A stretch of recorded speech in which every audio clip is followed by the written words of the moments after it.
আমি ভিডিও উপস্থাপন কৰিছোঁ ধনচিৰি জংচনৰ পৰা। এতিয়া আপোনালোকে দেখি আছে এইটো ডিফু ৰাস্তা আৰু ৰোডৰ ওপৰেৰে পানী বৈ গৈ আছে আৰু আপোনালোকে ঠিক ডিফু ৰাস্তা যিটো ধনচিৰি ৰেলৱে ষ্টেচনৰ কাষত আপোনালোকে দেখি আছে পানী ডুব গৈছে বহু পৰিয়াল। আপোনালোকে দেখা পাইছে পানীৰ অৱস্থা চাওক, মানুহে মাছ ধৰি আছে ৰাস্তাত। আপোনালোকে দেখি আছে ধনচিৰিৰ পৰা।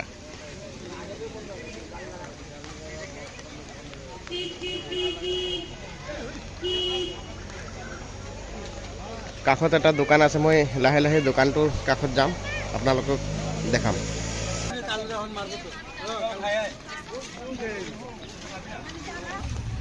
এইটো হৈছে মানুহৰ দোকান, দোকানৰ অৱস্থা চাওক, দোকানৰ অৱস্থা চাওক, পানী ডুব গ'ল।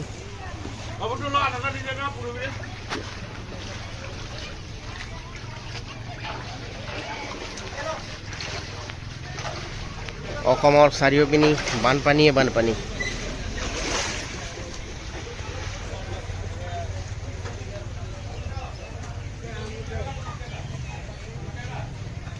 লাহে লাহে পানী কমি আহি আছে।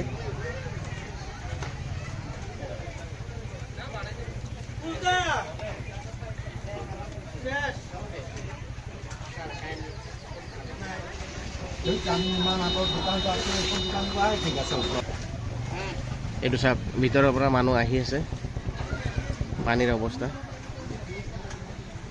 চাওক কিমান পানী আপোনালোকে দেখা পাই আছে।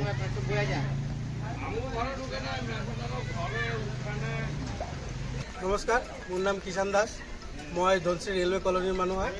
তো আমি আজি ৰাতিপুৱা এই কাৰণটো পানীটো মানে কণ্টিনিউৱাছলি পৰিছে, তাৰপিছত আমাৰ ঘৰৰ অৱস্থাটো এনেকুৱা হৈ গ'ল। আমি ৩-৪টা ঘৰ পূৰা টোটেলি ব্যস্ত হৈছোঁ, বহুত জিনিস আমাৰ নষ্ট হৈছে।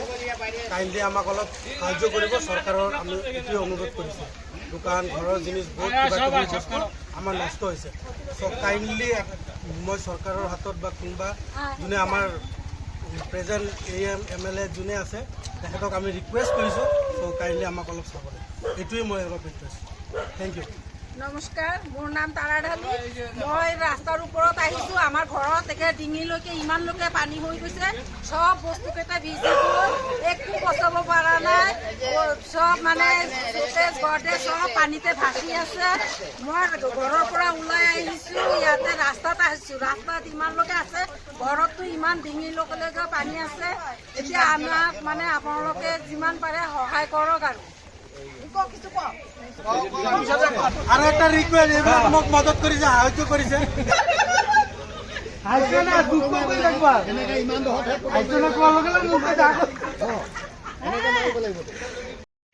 ইয়াৰ লোকেল মানুহে যিটো কৈছিলে যে হোম পাইপ ইয়াত আগতে 3টা লাইন আছিলে আৰু যেতিয়া ৰাস্তাটো নতুনকৈ বনাইছে তেতিয়া 3টা হোম পাইপ উঠাই পেলাই এটাৰে কানেকশ্যন দিছে। সেইকাৰণে পানীটো স্ৰোত বেছি হোৱাৰ কাৰণে হোম পাইপ এটাৰ দি যাব পৰা নাই, অভাৰফ্ল' হৈ ইয়াত মানুহৰ ঘৰ বাৰী চব ডুবি গ'ল।